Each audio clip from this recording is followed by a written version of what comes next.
काही घटनांकडे राजकारणाच्या पलीकडे जाऊन पाहिलं पाहिजे. खानापूर मतदारसंघाच्या राजकारणातला बाप माणूस म्हणजेच स्वर्गीय आमदार अनिल भाऊ बाबर त्यांना जाऊन आज 10 महिने होत आलेत.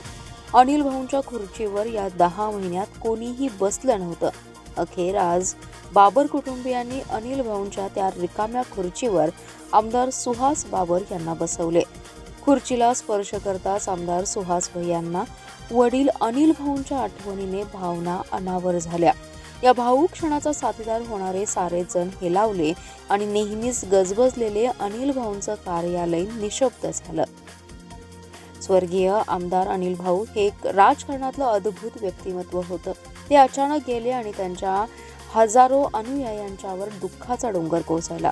अनिल भाऊंच्या निवासस्थानी कधीही जा, त्यांची खुर्ची रिकामी असायची. त्यांच्या पश्चात मुलगा सुहास यांच्याकडे अनिल भाऊंचा तोच फोन, त्याच नंबरची गाडी, तोच चालक आणि तोच स्वीय सहाय्यक कायम होता. त्यांचा मुलगा सुहास हा आमदार झाला. अनिल भाऊंचे लोकांच्या ठायी कोणतं स्थान होतं ते त्यांच्या मुलाला निवडणूक काळात उमगत गेलं. अखेरास त्यांच्या रिकाम्या खुर्चीवर अनिल भाऊंचे थोरले बंधू दिलीप बापू बाबर यांनी सुहास भैयांना बसवलं.